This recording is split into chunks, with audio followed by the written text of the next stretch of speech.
Adventist World Radio. Lay feon'ny fanantenana. Izay manakoaniwa ny radio maneran-tany lay feon'ny fanantenana nitondra tokiazava. Hoy ity olona feno fahendrena iray nanao hoe aza vela hijoro vavolombelona amin'izay tsy hitany masonao akory izay reniny sofinao satria nahoana ho ianao. Matetika mantsy dia izay ambaran'ny olona ety seroa ka henony sofintsika dia inotsika avy hatrany. Mbola vao onono fotsiny re nefa tsy aina marina izy ireny na tsia ary tsy hitany maso akory. Indrindra moa fa itiako fosafosa namany ity dia tena mora miely aingana dia aingana mihitsy. Koa fantaro sy amarino aloha izay inonao. Faharoa, aza vela hijoro vavolombelona amin'izay tsy ao am-ponao marina akory ny teny alokon'ny vavanao, satria indraindray ianao dia miteny zavatra izay tsy misainao akory nalokon'ny vavanao zany satria efa fahazarana fotsiny ihany. Dia indrisy fa betsaka ny olona ataontsika toy izany. Ary na dia ilay Andriamanitra izay hivavahantsika aza ataontsika sahala amin'izany koa. Ny vavaka izay tononona dia lasa fahazarana sy fampisehoana fahaiza-miteny fotsiny ihany ho an'ny sasany. Mampalahelo tokoa izany dia reraka eo fotsiny ianao manonona izany vavaka izany satria tsarovy fa ny vavaka avy amin'ny fo ihany no henon'Andriamanitra. Ary tsy ny vavaka atao amin'Andriamanitra irery ihany anefa no ilaina atao amin'ny fo, fa na inona teny alokon'ny vavanao dia saino tsara aloha ary izay tena ao am-ponao marina lazaina fa aza mety tsara velatsia. Izany no nahatonga ny Davida ho tena akaiky ny fon'Andriamanitra marina tokoa satria tamin'ny fony indrindra no nivavahany hoe dinio Andriamanitra ary fantaro ny foko, izaho toetra ary fantaro ny eritreritro. Salamo 7:30 andininy 7:20. Miteny ny Baiboly hamisanandro no fonaina raisoao am-pofazamalaina fatomotrany andro izao.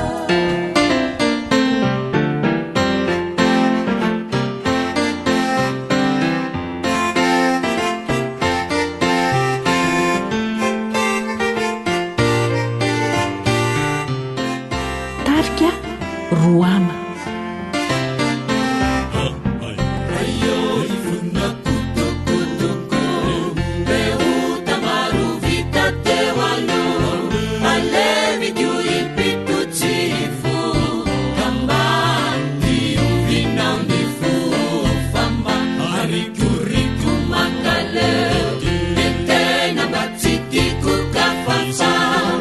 Izao tontolo izao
haharena ny fahasalamako. alio misoroka toy izay mitsabo.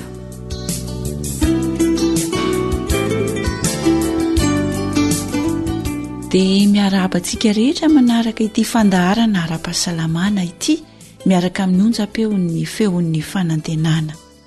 Manasanao ary hanokana minitra vitsivitsy monja hanaraka izany, satria mbola atoro hevitra mahasoa mikasika ny fanatsarana ny fitadidiana trany no nomaninay arosoanao eto. Izay nalaina avy tao amin'ny boky nosoratan'ny dokotera Georges Pamplona tamin'ny fikarohana nataony. Namanao fanja no hanolotra izany eto, miaraka amin'ny Sam isahana ny lafin'ny teknika. Dia meno finaritra tompoko.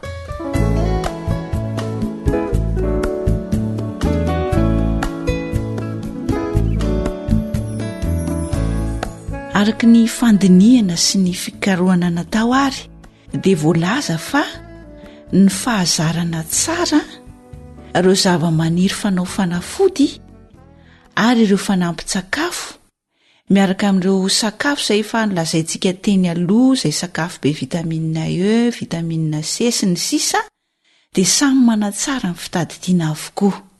Manatsara ny fahafahan'ny saina miasa betsaka sy ara-dalàna, na ho an'ireo izay mpianatra na ireo izay mbola tanora izany, na ho an'ireo olona efa nahazo taona ihany koa. Ka inona sy inona avy indray ary izany no tokony atao mba ho fanatsarana ny fitadidiana anohizana nefa noresahantsika tany aloha.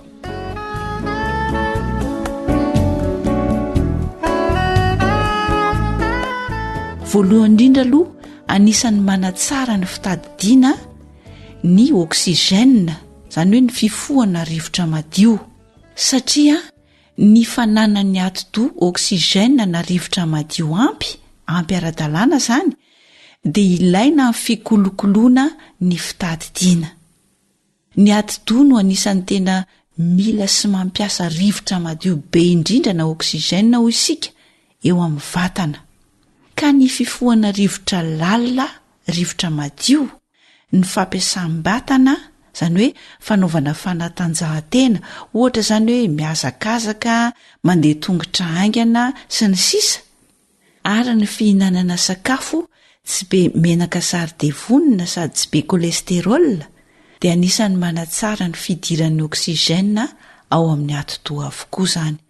Ireo fanazarana rehetra ireo, fifohana rivotra madio, fampiasam-batana, izany hoe fanaovana fanatanjahantena, dia tsy mihinana sakafo be menaka sardevonina sy be kolesterol, dia anisan'ny manatsara ny fidiran'ny rivotra madio na ny oksygène ao anatin'ny atidoha izany, ka tena ilaina indrindra mba ho fanatsarana ny fitadidiana.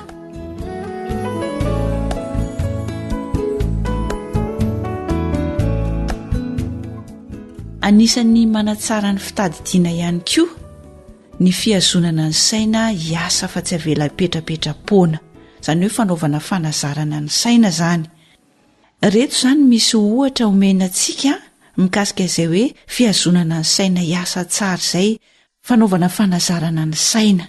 Ohatra izany ny fanaovana vaky-teny, ny fianarana ataon'ny mpianatra, ny fanaovana fampiarana manao ekzersisy ny saina mba hitadidy, na ihany koa famahana olana, dia anisan'ny mampivoatra ny saina avokoa izany rehetrarehetra izany. Fa tsy ao anatin'izany ny fijerena fahita lavitra. Izay izany aloha dia lazaina manokana. Ny vaky-teny, ny fianarana, famahana olana mampivoatra ny saina izany, fa ny fijerena fahita lavitra tsy ao anatin'izay.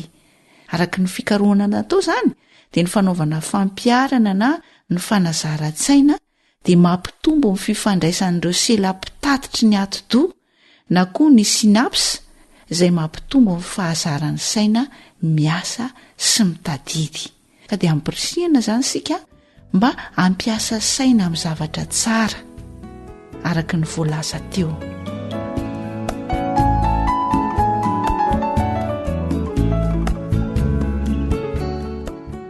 Ankoatr'izay efa nambara rehetra teo, dia anisan'ny fomba fanatsarana ny fitadidiana ihany koa ny fahaizanao maka aina.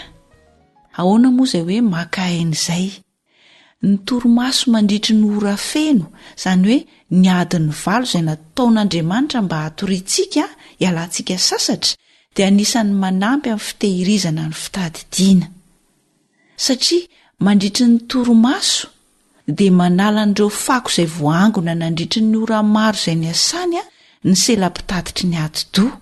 Amin'io fotoana hatoritsika io izany no analany ny selam-pitatitry ny ati-doha ireo fako izay voangona nandritry ny ora maro izay ny asany.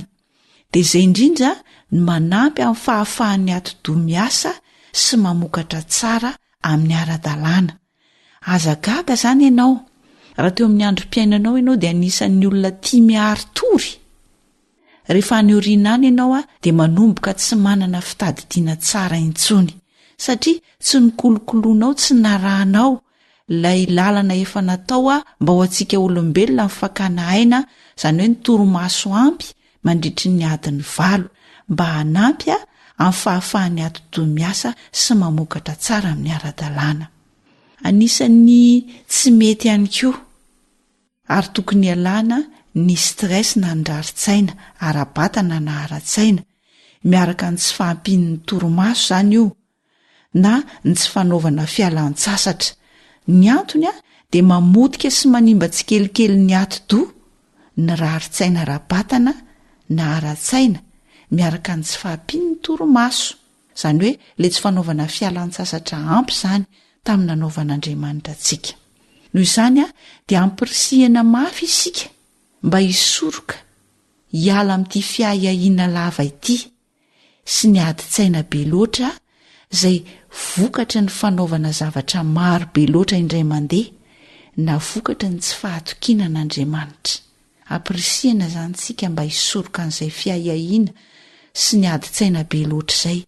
Dia aza manao zavatra be dia be indray mitambatra indray mandeha ianao fa miteraka stress izany izay, fa ataovy milamina ny programanao dia ataovy araka ny tokony izy ny fanaovana izany. Ireo ny tany sainareo teo izany dia anisan'ny fomba fanatsarana ny fitadidiana ko ampirisihana ianao mba hanao fampiarany.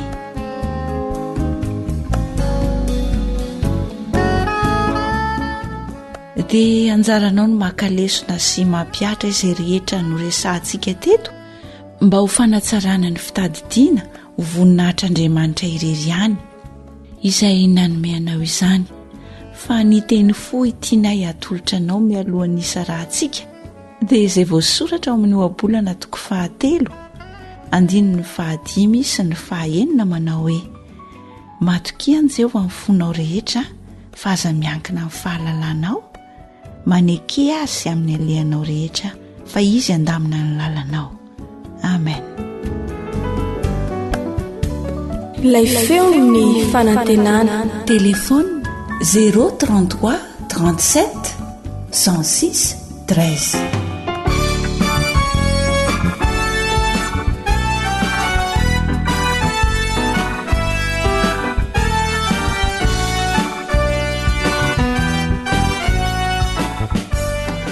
Antokopihira feo arivo.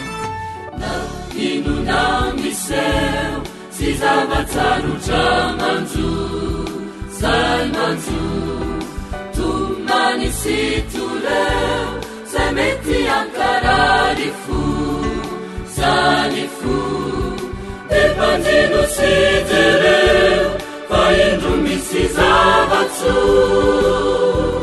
natolotry lalaio fa olana Jeso Jeso.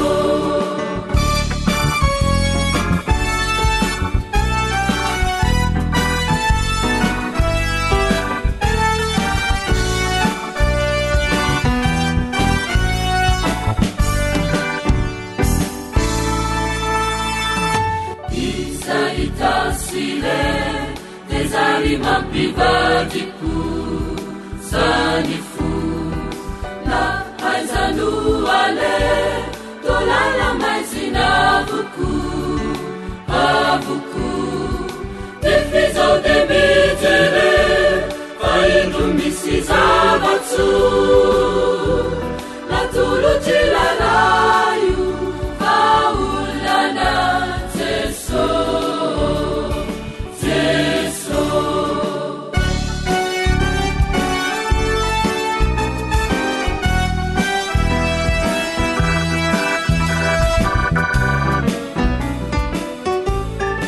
lay feony fanantenana Vavitsikenti si fantatra zay molise zaise tuizananity fatukina nuase ifinunanatanja ifandesene fazuna matulutilarayu maulana zeso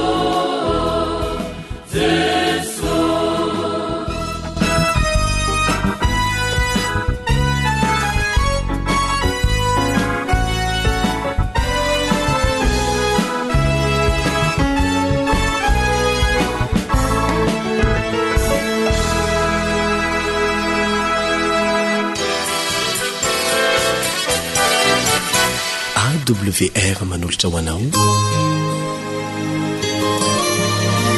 feony fanantenana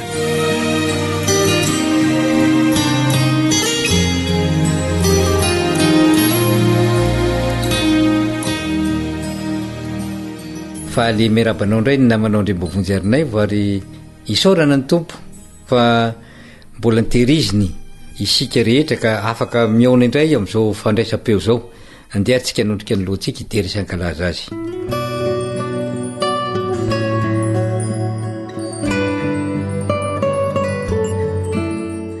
rainay tsara sy masiny indrindra ny an-danitro indre ny hafalianay fa mbola navelanao anana zao fotoana zao indray mba zaona miaona amin'ny alalan'izao fampelezam-peo zao misaotranao zay no ny fitaina maro samihafa efa nomenao ary mbola omenao ihany koa ny tsiraray avy eo amin'ny fanarahana ny teninao sy fampiarana ny teny fikasana rehetra zay natolotrao dia engane mba ho tanteraka zany ary mba ho tsapany ireo mpiaino tsirairay fa eo tokoa ianao mitahy azy sy mitantana azy ary ampahirezinao araky ny aben'indra fonao izy mamelany elokay tsiraray avy ianao ary vonoy ny fahotana noho ny amin'ny rany Kristy ka mba ho vita fihavanana aminao indray ane zahay amin'ity androany ity eny aharitra hatramin'ny fiverenana Kristy amin'ndraonlanitra dia ho azy ihany nidera sy ny laza voninahitra mandrakizay ary amin'ny anarany no nanonona zany vavaka zany amen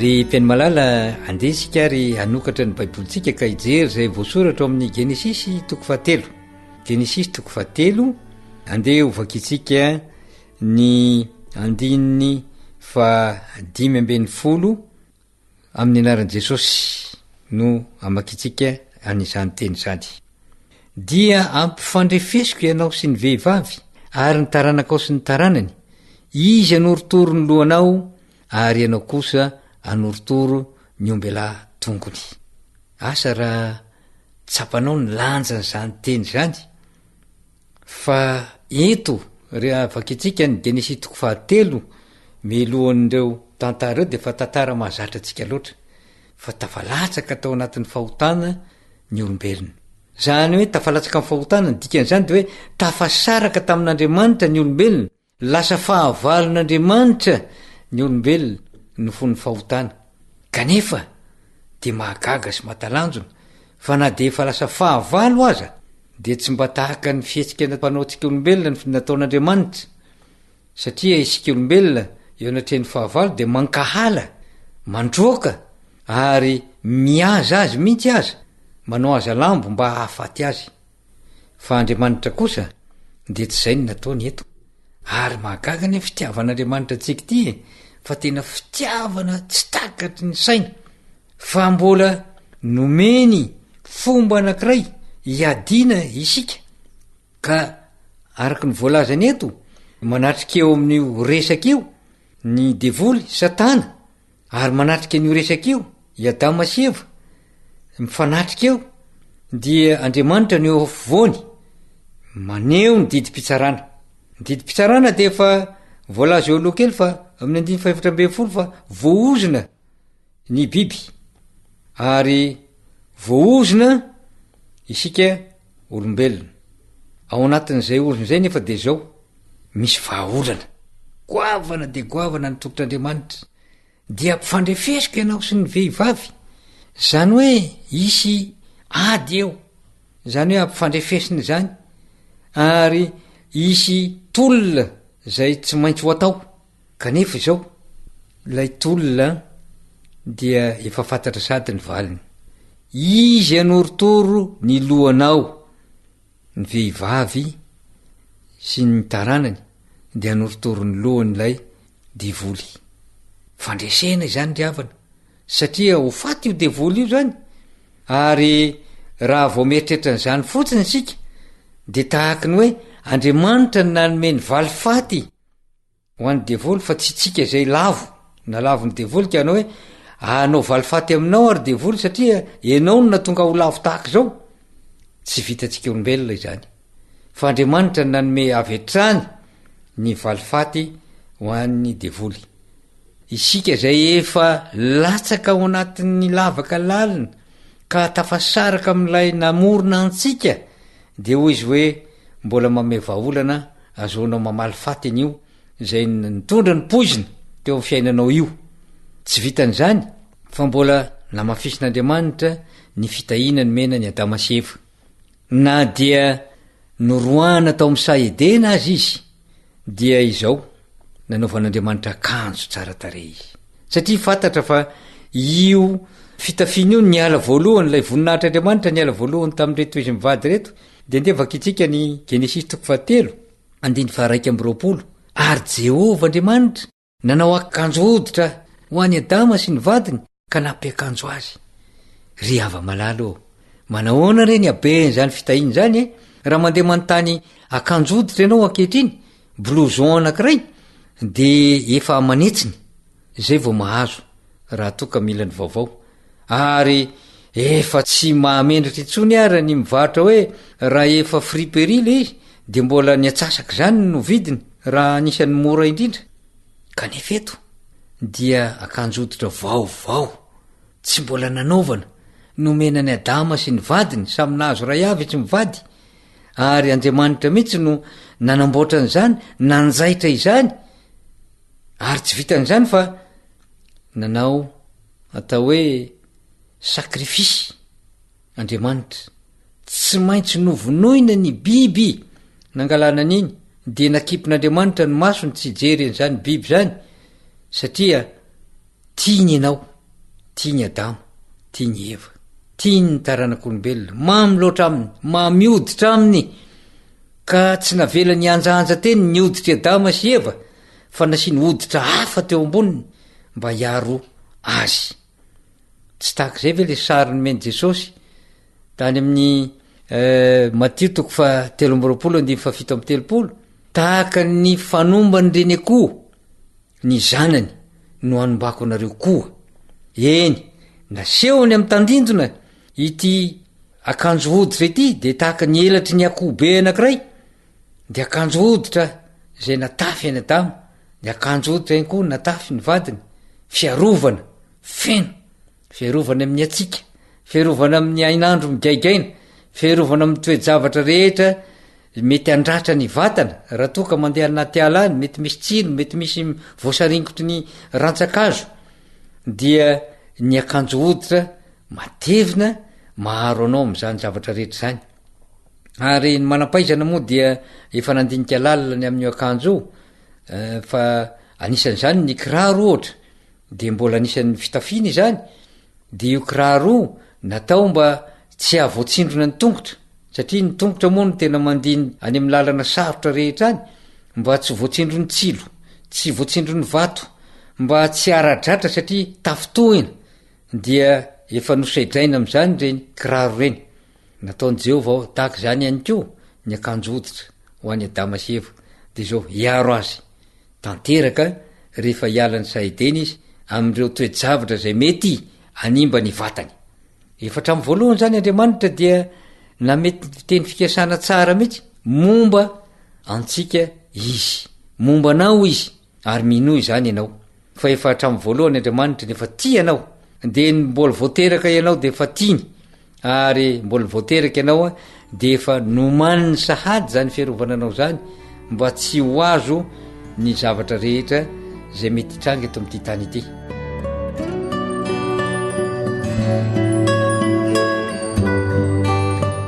matoky ry mpiainy malala matoky ianao fa lay akanjoditra zay nomenana damaseva tamin'ny voalohany dia mbola tolotra Andriamanitra anao sy ny ankonanao ihany koa raha toa ianao ka manaiky ho tafiany Andriamanitra n'izany akanjo zany raha toa ianao ka manaiky ny teniny fa marina sy mahatoky izany teniny zany ary izany indrindra no irarinay sy namana samma dia namanao Andriambovonjy-Arinaivo nytendroany ity mba hitafianao zany akanjoditra zany manomboka anio ary tsy ala aminao intsony izany mandra-piveriny Kristy amin-dranolanitra.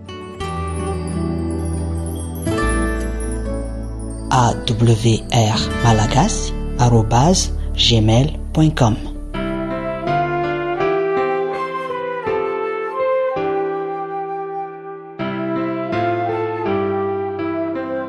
Tarika Ambassadora.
AWR boîte postale 700 Antananarivo 100.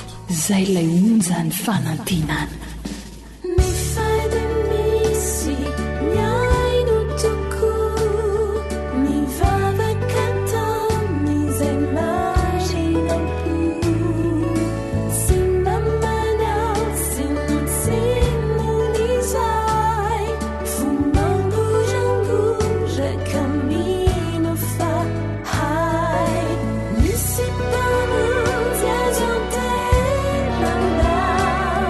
My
akoatra ny fiainoana amin'ny alalan'ni podcast dia azonao atao ny miaino ny fandaran'ny awr sampana teny malagasy amin'ny alalan'ni facebook isanandro amin'ity pejy ity awr feon'ny fanantenana.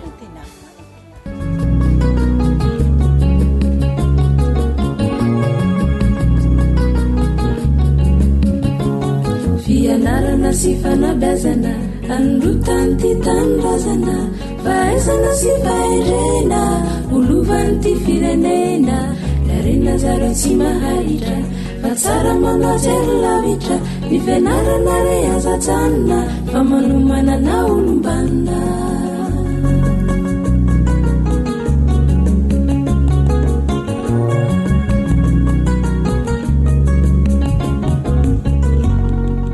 tonga indray ty ny fotoana iaonana ao anatin'ny fandarana fanabeazana namana rila dia miarabanao miaraba mimpiainany ko ary tsy adino ny namana ao amin'ny lafin'ny teknika dia ny namana samma izany izay tolorana ny araba ihany ko ia miaraba namana joelantormisa tolorana ny araba no mpanaraka izao radio ny feo ny fanantenana izao misaotranao mbola ny safidy ny araka aminay ary mirary soa mandrakariva.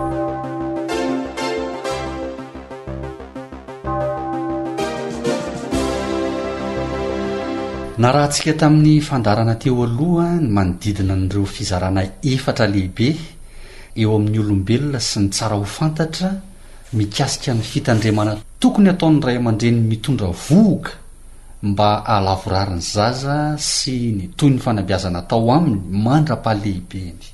andeha mpatsahivina mpiaino aloha namana joelantormisa ireo fizarana efatra lehibe izay niresahana teo aloha.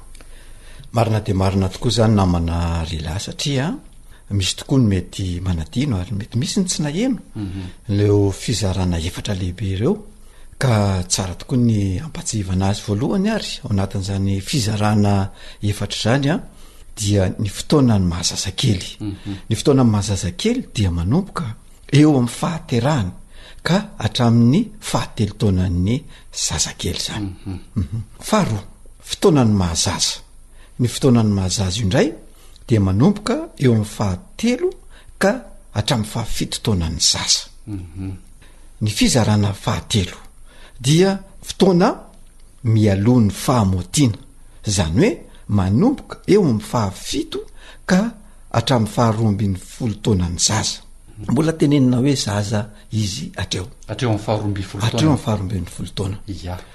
faefatra fotoana ny fahamotiana io dia lazaintsika hoe fotoana ny mahazatovo efa manomboka zatovo zany ny olombelona eto olombelona ny resahana dia manomboka eo amin'ny faharoambin'ny folo taonany ka hatramin'ny fahavaloambin'ny folo taonany olona anankiray. ia antenaina sinona fa tsy ho adinontsika intsony ah izay fizarana efatra lehibe manamarika ny fotoana miainga avy eo amin'ny fahaterahana ka hatramin'ny fotoana fahamotiana izay. inona kosa indray ary namana joely a no masaka zao tolotra ny mpiaino anio. mazava loatra fa ny mpiaino dia miandry ny masaka zay atolotra azy arak'izany a ny masaka atolotritsika ao anatin'izao fandarana fanabeazana zao andreo mpiaindreo dia ny fanabeazana ny zaza dia atomboka raha voalatsaka an-tany izy. averika indray mandeha hoe ny fanabeazana ny zaza dia atomboka raha voalatsaka an-tany izy. tsara mariany dia mpiandohana ary fa ny fahaterahan'ny zaza iray a dia tena zava-dehibe manandanja amin'le zaza zany amin'le zaza io satria raha ny aina toerana ny lamina sy tonga lafatra ary nafana izy tao akipo tao dia anoanana etaeta fanatainan'le tova isan-karazany no enina zay zany zavatra enina raha voalatsaka an-tany izy. dia raha voalatsaka tany ihany koa ny zaza akoatran'izay dia feno ny atao hoe fandovahatoetra avy amin'ny ray aman-dreniny dia io fandovahatoetra io indraindray avy amin'ny rainy indraindray avy amin'ny reniny nefa koa misy ny toetra n'izy roa miaraka izay lovain'ny zaza teraka anankiray.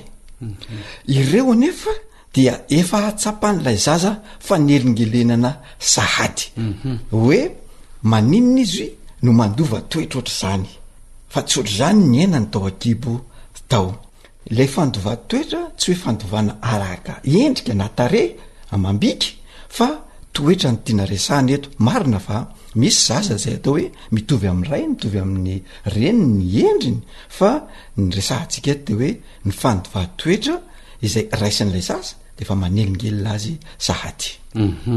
Iny zany le mahatonga ny olona itenina manajoelo hoe ay tena nanahaka andrainy mihitsy ty zazy ty na tena reniny napetraka mihitsy ty eo am'le fomba mampanaony zay. Ya inona ary ano atao eo anatrehan'izay namanajoelo nanto ary misa. Marina zany namanarela. Eo anatrehan'izany tokoa dia ilain'ny ray aman-dreny ny mametraka fanabeazana tsara mba ahatonga ilay zaza andeha am'lohan'ny tsara ny tontolo-pivoarany mifanaraka amin'ny taonany sy ny toe-batany. Satria raha nandovan'le fandovatoetra teo izy zany zay nanelingelina azy dia anjara ny ray aman-dreny ndray no manova izay arakaraka ny fanabeazana omena azy mba ananany tontolo-pivoarana mifanaraka amin'ny taonany sy ny toe-batany. De noho izany tsy ela na eo am-pandriana na eny am-pifona de tsara raha fanabeazana manefy ilay zaza sy mitarika azy any amin'ny fahalavorariana eo amin'ny maha olona no omen'ny ray aman-dreny azy. Izany hoe tsy miandry efatra na dimy na eny taona ny fanabeazana zay omena n'ilay zaza, fa raha voalatsaka zay le hoe tsy ela na eo am-pandriana na eny an-trotrona na eny am-pifona de efa omena sahady ny fanabeazana an'io zaza io. Ny zaza arak'izany de tsy mahafantatra mandrakariva hoe nahoana izy no rarana tsy hanao zavatra iray na tsy handray zavatra iray, ary tsy fantany koa hoe nahoana no tsy misy mamaly ny kikikany sy ny antsoantsony. Reny toman'ny zaza kikiky reny zany dia fanontaniana zay apetrany fa maninona izy ny tsisy mamaly. Kanefa arakaraka ny fifandraisan'ny ray aman-dreny akaiky sy ny firesahana tsikelikely amin'ilay zaza no ahafahatarany ny tokony ataony sy ny tsy tokony ataony, ary ampifahatarina aminy ny fitsipika tokony arahana eo amin'ny fiainana. Atao tsikelikely zay firesahana zay. Anjara ny ray aman-dreny zany ny miresaka tsikelikely amin'ilay zaza na de tsy fantany ary zay zavatra teneninao dia miresaka amin'ny tsikelikely ianao mba ho fanabeazana sy fanazarana azy. De ao anatin'ny volana voalohany izay aterahan'io zaza io dia anjara ny ray aman-dreny no mandefa tsikelikely ny zavatra na fihetsika ao anatin'ny fitadidian'ilay zaza. Averiko indray mandeha hoe ao anatin'ny volana voalohany dia anjara ny ray aman-dreny no mandefa tsikelikely ny zavatra na fihetsika ao anatin'ny fitadidian'ilay zaza. Izany no natao de mba ho fiainana sy ho fahazarana ho an'ilay zaza ifihetsika io aneorino. Ka aoka ianao ray aman-dreny mitodika aminao ray aman-dreny ary mivantana aminao mihitsy izahay eto. Aoka ianao ray aman-dreny mba tsy teniteny foana na anaonao foana eo anatrehan'ny zaza indrindra fa zavatra zay tsy fantany akory. Noho izany ny zavatra atao sy ny tenitenenina de tsara raha teny na fihetsika ilain'ilay zaza eo amin'ny fanabeazany sy ny fibeazany sy mba hampirindra ny tontolo-pivoarany ara-dalàna. Zay foana no tanjona tia napetraka zany de hoe ny fanabeazana izay fibeazana iainan'ilay zaza de mba hampirindra io tontolo-pivoarany ara-dalàna io. Fa raha io ny tsy mirindra de ahita fahasarotana ny ray aman-dreny anyorinany. No na manajoely manetikitika ansaina, inona moa zany ny tena antony zay? Ny zavatra rehetra dia misy antony avokoa.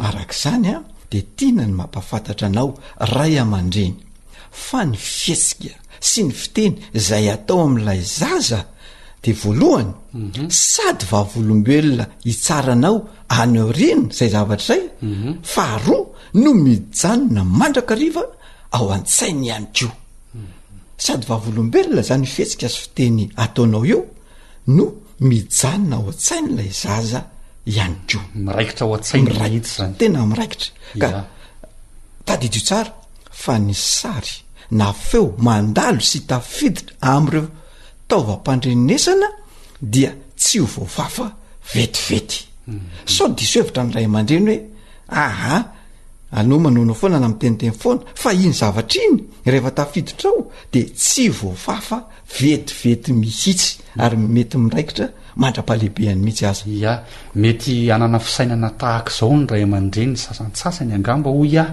hoe zazakely tsy mbola miteny io tsy mbola mahalala ninina io de atao daholo ty fitenenana sy ny fihetsika rehetrarehetra ty kanefa zany a de miraikitra sy tsy voafafa vetivety ao an-tsain'ilay zaza ny zavatra zay mandalo sy tafiditra am'ireo taovam-pandrenesana zay mihitsy namana rila satria tadidio fa ny sary na feo mandalo sy tafiditra am'ireo taovam-pandrenesana dia tsy ho voafafa vetivety raha miresaka sary moa zany de hoe zay hita maso ary ny feo de zay ren'ny sofiny ka rehefa reo ny tafiditra ao amin'ny taovam-pandrenesan'ny zaza anankiray dia miraikitra ny aparahatokany ary rehefa ny zavatra miraikitra ny aparahatoka dia tsy ho voafafa vetivety mihitsy ia arak'izany matoa ny fanabiazana omena ny zaza no fahatenana tsara amin'ny fotoana mahazaza kely ny zaza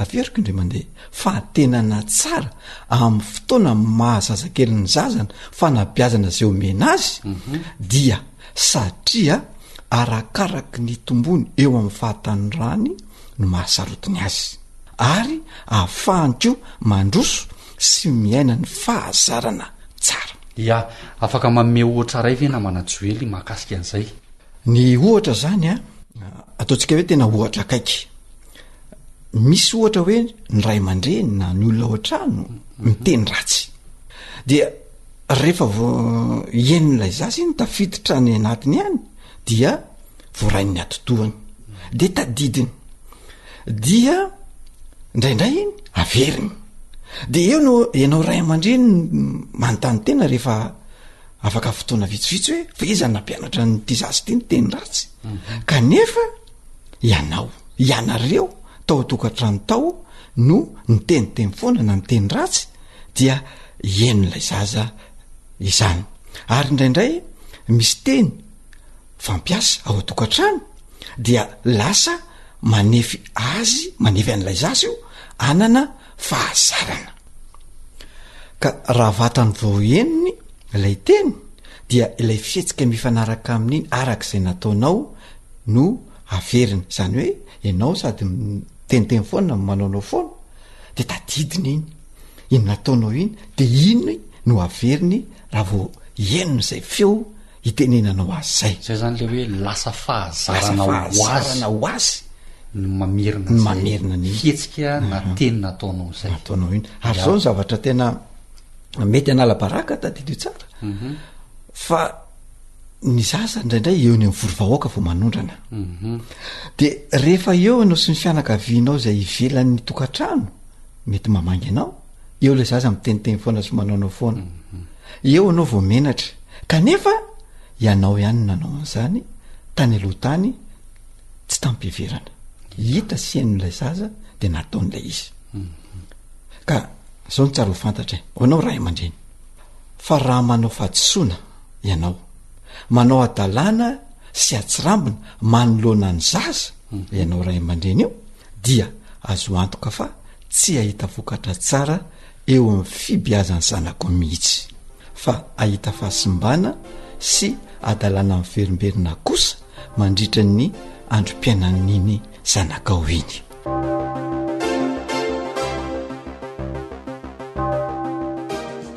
efa madiva hifarana ny fotoana afahantsika miaraka eto na manajoely a inona indray ary a no afatra apetraka ho an'ny ray aman-dreny a sy ireo mpiaino antsika marina tokoa zany namana rila fa tsara ny fanafatrafatra tokoa rehefa mifarana ny fandarana ary ny afatra verimberina sy ny teny averina dia lazain'ny solomasina hoe mahasoa ka eto ampamaranana ary dia inona fa ho ray aman-dreny hitandrina sy anome fanabeazana tsara sy lavorary ny zanany ray aman-dreny rehetra zay ny firaritsika ao anatin'izao fandaran'izao hoe ianao ray aman-dreny de irinay mba anome fanabeazana tsara sy lavorary ny zanakao. Ny zavatra ho vokatra azo avy amin'izay tsinona dia mba ho zaza androso eo amin'ny fibeazana sy ho zaza ho lafatra eo amin'ny tontolo mpivoarany ny zanakao ka anana ny mahisy sy anana ny mahaizay azy eo amin'ny androm-piainany rehetra.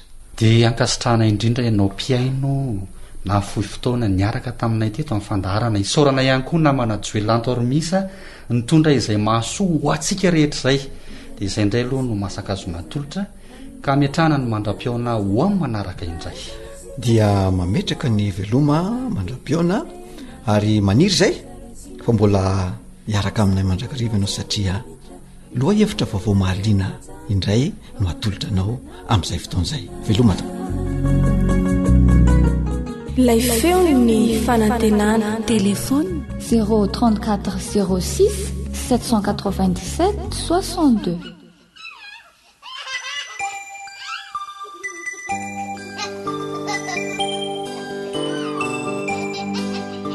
Terry Tedford. Now that I'm a mother, Lord, I pray this earnest prayer. Help me as I raise each child entrusted to my care. Help me to be patient, to be gentle, loving, kind. Though the busy days upon my weary soul may grind, this is a young mother's prayer. Listen to a young mother's prayer. This is a young mother's prayer. May the Lord grant this young mother's prayer. Mom, can you come play catch with me? Teach me, Lord, unselfishly to give myself each day. My time, my wants, my energy to gladly give away. May I never tire of giving all that I must give, trusting that someday when grown my children for you shall live. This is a young mother's prayer. Listen to a young mother's prayer. This is a young mother's prayer. May the Lord grant this young mother's prayer. Tell me a story about Jesus. Oh, I need your wisdom, Lord. You said if I just ask, The Voice of Hope. Raise my children the way I should. Grant wisdom for the task. May I be consistent. May I discipline in love, guided by the wisdom that is truly from above. This is a young mother's prayer. Listen to a young mother's prayer. This is a young mother's prayer. May the Lord grant this young mother's prayer. Mom, Jill's tickling me. But you like it when Mom tickles you. When their little footsteps seek to follow after mine, help me set the right example, letting your light shine. Yes, guide me as I teach them of their Father up above, so that early they will come to know the Savior's love. This is a young mother's prayer. Listen to a young mother's prayer. This is a young mother's prayer. Lord, grant this young mother's prayer. Amen. Good night, kids. Good night. Good night. I'd want to go to bed now.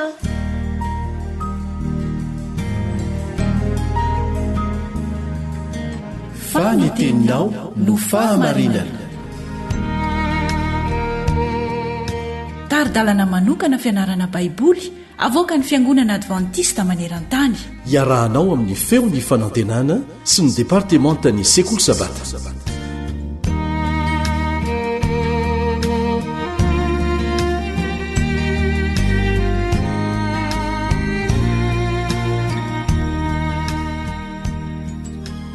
namanao kaleba andretsikivy no manolotra izao fiarahamianatra ny tenin'Andriamanitra amin'ny alalan'ny leson'ny sekoly sabata izao. Asaina mpitiavana ianao hiaraka aminay mandritra ny minitra vitsivitsy. Ny lohahevi-dehibe alalintsika dia ny amin'ny drafitr'Andriamanitra ho an'ny ankohonantsika. Alalintsika ao anatin'ny andro vitsivitsy ny amin'ny mpianakavin'ny finoana, ary ny lohateny io dia manao hoe ny ankohonanao sy ireo vanim-potoana ny fiovana.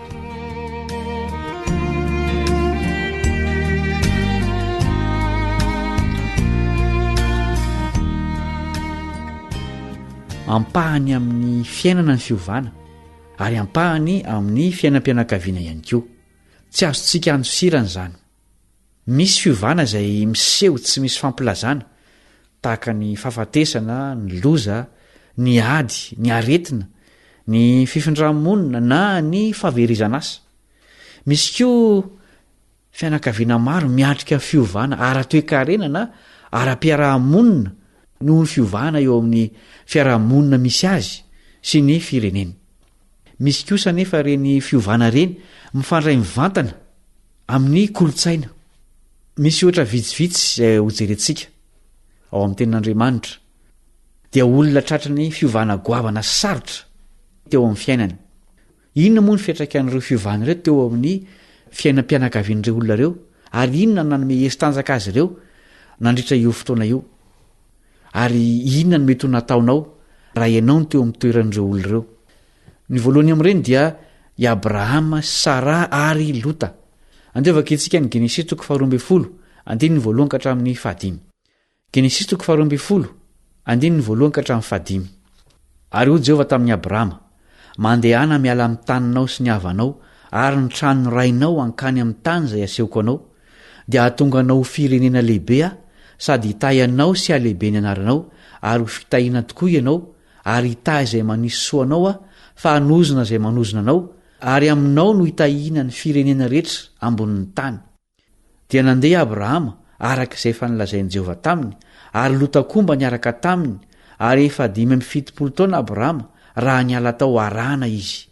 Ary Abrahama nitondra ny Sarai vadiny sy Lota zana-dralahany mba amin'ny fananan'izy rehetra efa nohariny sy ny olona izay efa azo ny tao arahana, dia niainga izy ireo ankany amin'ny tany Kanana, ka tonga tany amin'ny tany Kanana izy. Ny faharoa dia i Estera. Ovakitsika ny Estera 2 andiny ny 7 ka hatramin'ny 7. Estera 2 andiny ny 7 ka hatramin'ny 7. Ary izy nitaizan'ny Adasa, Estera izany, zanakavaviny rahalahan-drainy izay tsy nanana ray sy reny intsony, ary raha zazavavy dia soa sady tsara tare, ary niraisiny Mordekai ho zanany izy rehefa maty rainy sy reniny. Koa noho ny reny tenin'ny mpanjaka sy ny lalàny, ka voavory tany Sosana reny vohitra ny zazavavy maro ho amin'ny feny Egay, dia mba nentina ho ao an-tranon'ny mpanjaka koa Estera ho amin'ny feny Egay, feny vehivavy, ary nafaly azy raha zazavavy, ka nahita fity teo masiny, dia nomeny faingana andra zazavavy ny zavatra fidiovany sy ny anjara haniny, ary ny ankizivavy 7 izay voafantana omena azy avy tao an-tranon'ny mpanjaka, ary nafindrany ho ao amin'ny fitoerana tsara indrindra ao an-tranom-behivavy izy sy ny ankizivaviny. Azo inona fa niatrika fiaikana goavana ireo olona ireo noho ny fiovana izay nitranga teo amin'ny fiainany. Mitondra fahavoazana sy tebitebiny amin'izay tranga aminy ho avy ny fiovana sasany. misy fianakaviana sasany matanjaka kokoa ka mety hanosika ireo matanjaka ireo amin'ny fitombona sy ny fitiavana zava-panahy ireo fanandraman'ireo mety handrava ny fianakaviana marefo koa nefa ny fiovana mamely antsika satana mandritra ireo fotoam-piovana sy olana izay ahatserovantsika teny ho malemy sy matahotra ireo miezaka mampiditra fisalasalana sy tsy fahatokinan'andriamanitra izy ireo tantara ny vakiantsika teo ireo nefa izay mbola miampiny any Daniela sy ny namany telo lahy voatantara amin'ny Daniela toko voalohany dia mampianatra antsika ny fomba hijorono mafiorina mandritra ny fotoam-piovana sy ny fotoan-tsarotra izay mety andramantsika eo amin'ny fiainana raha sindra fianakaviana miatrika fiovana tahaka izany ianao dia ataovy izay azo atao mba hanampiana azy ireo mifarana ny fiarahantsika mianatra androany engany hitoetra ao amintsika ny lesona voarantsika androany mananteny mbola tafaona aminao amin'ny fizarana manaraka namanao Kalebandretsikivy.